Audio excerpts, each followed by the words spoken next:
دوستوں ہم بات کریں گے مرثیے کے اوپر، مرثیے کی تعریف، مرثیے کی زائد ترکیبی، ٹھیک ہے. مرثیے کے میں نے پوائنٹ جو خاص ہیں وہ پوائنٹ لیے ہیں، ٹھیک ہے. ہم بات کرتے ہیں مرثیے.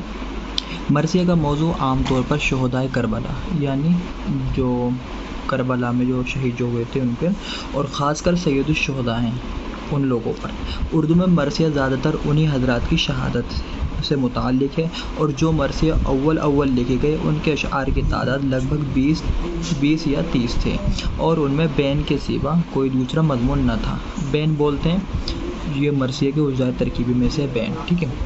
وہ آپ کو آگے پتہ چلے گا کہ بین کیا ہوتا ہے. پھر نیکسٹ پوائنٹ ہے، مولانا حالی نے مرثیے کی تعریف کچھ اس طرح بیان کی ہے کہ قصیدہ اور مرثیہ میں فرق صرف اتنا ہے کہ زندوں کی تعریف کو قصیدہ کہتے ہیں اور مردوں کی تعریف کو مرثیہ کہتے ہیں، جس میں افسوس بھی شامل ہے. یعنی مولانا حالی، الطاف حسین حالی نے تنقید کری، اور زیادہ تر یہ لوگ تنقید کرتے ہیں، اور زیادہ تر مولانا حالی تنقید کرتے ہیں بہت ساری کتابوں پر، آپ نے دیکھا ہوگا. تو قصیدہ کسی بادشاہ کی تعریف بیان کرنا یا کسی لوگ کی تعریف کرنا، تو انہوں نے کہا ہے کہ قصیدے اور مرثیے میں فرق صرف اتنا ہے کہ زندوں کی تعریف کو قصیدہ کہتے ہیں، مردوں کی تعریف کو مرثیہ کہتے ہیں. نیکسٹ پوائنٹ ہے، مرثیہ نگاری کے ارتقاء سے خیال ہے کہ اردو میں مرثیہ کی ابتدا عربی اور فارسی سے ہوئی ہے. مرثیے کی جو ابتدا ہوئی ہے وہ کہاں سے ہوئی ہے؟ عربی سے اور فارسی سے. نیکسٹ پوائنٹ ہے، میر انیس نے اس صنف کو کمال تک پہنچایا ہے. یعنی جو مرثیہ بہت سے لوگوں نے لکھا، لیکن جو میر انیس کا جو مرثیہ تھا اس نے کمال تک پہنچایا ہے. کس نے؟ میر انیس شاعر نے، جن کا پورا نام میر ببر علی انیس تھا، ٹھیک ہے. میر انیس نے اس صنف کو کمال تک پہنچایا ہے، اور نئے اسلوب یعنی نئے طریقے اور اردو شاعری میں کثرت سے یعنی زیادہ سے الفاظ و تراکیب وضع کا کام لیا ہے. آگے ایک اور پوائنٹ دیکھتے ہیں کہ شمالی ہندوستان میں ناجی، میر اور سودا نے مرثیے لکھے ہیں. کس میں؟ شمالی ہندوستان ہمارا دلی، لکھنؤ، یہ سب کے علاقہ آ گیا. رزمیہ شاعری کے میدان میں اردو نے انیس اور دبیر کے مرثیوں کے طفیل قدم رکھا، اور میر انیس اور میر دبیر نے اس فن کو کمال تک پہنچایا. کون سے فن کو؟ آپ کے مرثیے کے فن کو.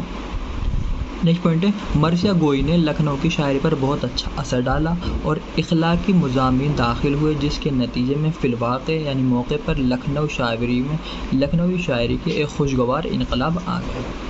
حالی نے غالب کا مرثیہ لکھا تھا. کس نے؟ الطاف حسین حالی نے کس کا مرثیہ لکھا ہے؟ غالب کا، ٹھیک ہے. اور یہ بھی یاد رکھیں کہ حالی کیا تھے؟ حالی غالب کے شاگرد بھی تھے. نیکسٹ پوائنٹ ہے، بقول مولانا حالی نے کہ قصیدے میں، اور بھی یہ بات آگئی کہ قصیدہ اور مرثیے میں فرق صرف کتنا ہے کہ زندوں کی تعریف کو کیا کہتے ہیں؟ قصیدہ کہتے ہیں. مردوں کی تعریف میں جس میں تعصب اور افسوس شامل ہے وہ مرثیہ کہلاتا ہے.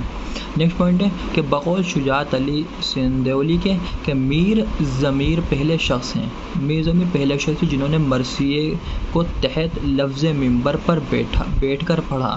اس سے پہلے مرثیے سوز کے لہجے میں پڑھے جاتے تھے. نیکسٹ پوائنٹ، بقول غالب کے ہندوستان میں انیس و دبیر جیسا مرثیہ گو نہ ہوا ہے نہ آئندہ ہوگا.